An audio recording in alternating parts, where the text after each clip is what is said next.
était tard, minuit. Je m'étais déjà endormi après avoir lu un livre intéressant, très intéressant. Et j'ai fait un rêve. J'ai rêvé d'une fille que je côtoyais il y a très longtemps, à l'école secondaire. L'école secondaire, on était jeunes, hein. Et elle est venue s'excuser auprès de moi. Pourquoi, je sais pas. Alors là, c'est un cauchemar. Donc voilà, je suis debout. Je vais quand même partager quelque chose avec vous.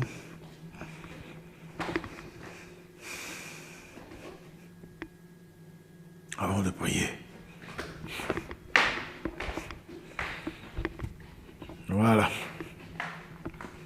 Qu'est-ce que c'est devenu? Qu'est-ce que cette fille est venue faire dans mes rêves? Et puis elle était avec un professeur que je n'aime pas.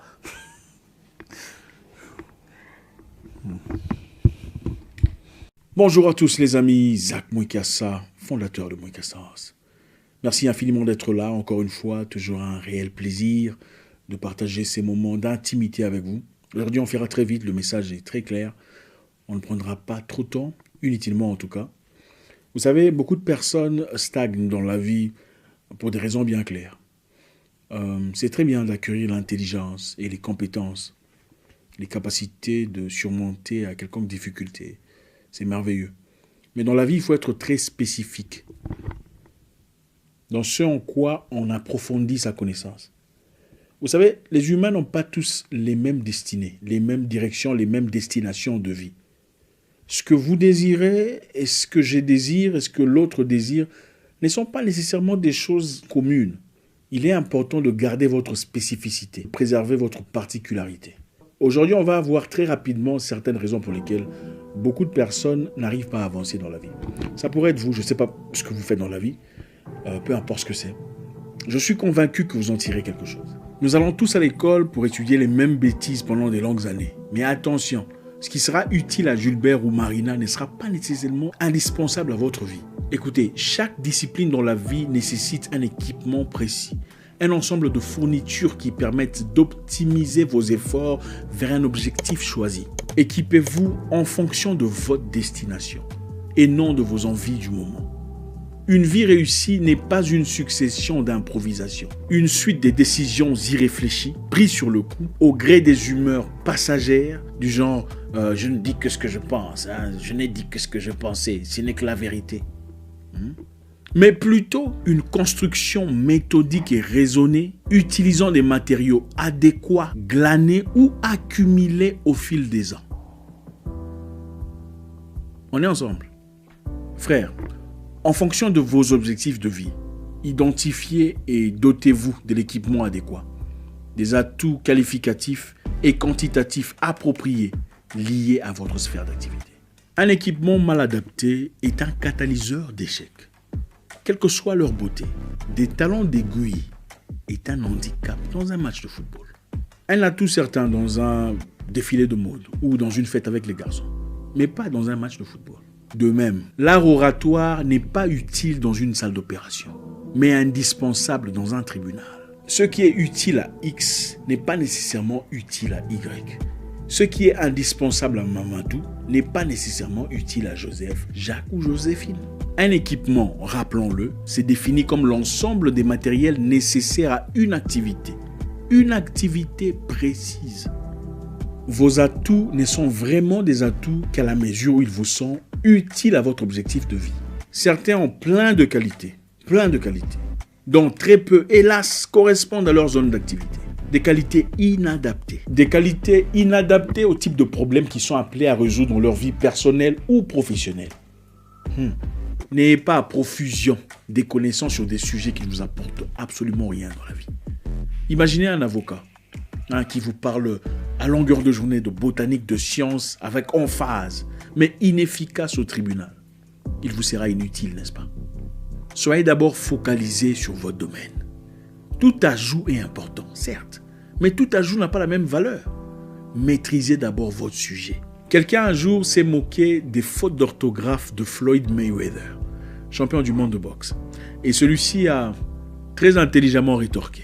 Si écrire m'était nécessaire pour nourrir ma famille, alors j'aurais été le meilleur scribe qu'il soit. Si écrire m'était nécessaire pour nourrir ma famille, alors j'aurais été le meilleur scribe qu'il soit. En effet, ne pas savoir écrire à la perfection n'était en rien un handicap pour sa carrière de boxeur. Par contre, dans le domaine qui nourrissait sa famille, il était le meilleur du monde. Il entrera dans l'histoire comme l'un des plus grands boxeurs de l'histoire.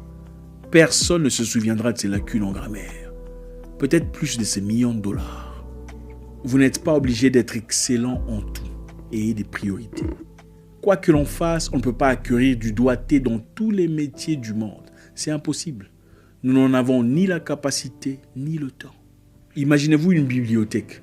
Il y a tellement de livres, tellement de savoirs accumulés. Quoi prendre, quoi laisser? C'est impossible. J'estime pour ma part qu'il y a deux types de connaissances indispensables à l'homme. L'homme travailleur moderne.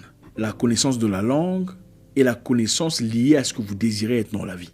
La connaissance de la langue, donc votre langue de travail, ou celle dans laquelle vous communiquez le plus. Car l'homme peut cacher toute autre insuffisance, sauf sa manière de parler. Dès que vous ouvrez la bouche, vous serez jugé et catégorisé. Notre manière de parler contribue pour beaucoup à la première impression que nous renvoyons. Nos interlocuteurs nous apprécient ou nous déprécient instinctivement. Quelle que soit votre activité, une mauvaise première impression peut voiler toutes vos autres qualités. Malheureusement, les gens ne prennent plus le temps de creuser plus profond pour comprendre qui vous êtes vraiment. Et c'est limite sur des choses... Voilà. Apprenons à parler. Apprenons à parler. Je ne demande pas de parler comme Jean-Luc Mélenchon. Mais apprenons à parler. Enrichissez votre vocabulaire. Apprenez un nouveau mot chaque semaine. Une nouvelle façon d'exprimer un sentiment, un désaccord, un remerciement, une appréciation. Apprenons à parler avec respect et circonception. Enrichissons-nous chaque jour. Plus la gamme de nos mots est variée, plus on aura des matériaux pour exprimer avec exactitude nos pensées. Le deuxième type de connaissance est tout ce qui est lié directement ou indirectement à ce que vous désirez être dans la vie. Choisissez quoi apprendre en fonction de votre destination de vie. Équipez-vous en conséquence. Ne perdez pas de temps à apprendre des choses qui ne vous serviront à rien ou très peu. Lire des douzaines de romans d'amour, des polars, des documentaires sur Netflix n'est pas une mauvaise chose. C'est bien, cela vous détend et vous aide à vous évader.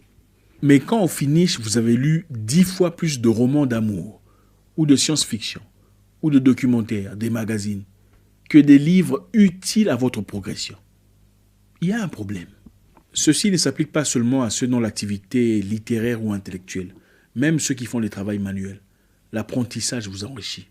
Chaque jour sous le soleil nous offre des opportunités d'acquérir de nouveaux outils, de renouveler notre équipement. Profitons-en. Mon nom est Zach Moukassa, le guerrier noir. Votre frère.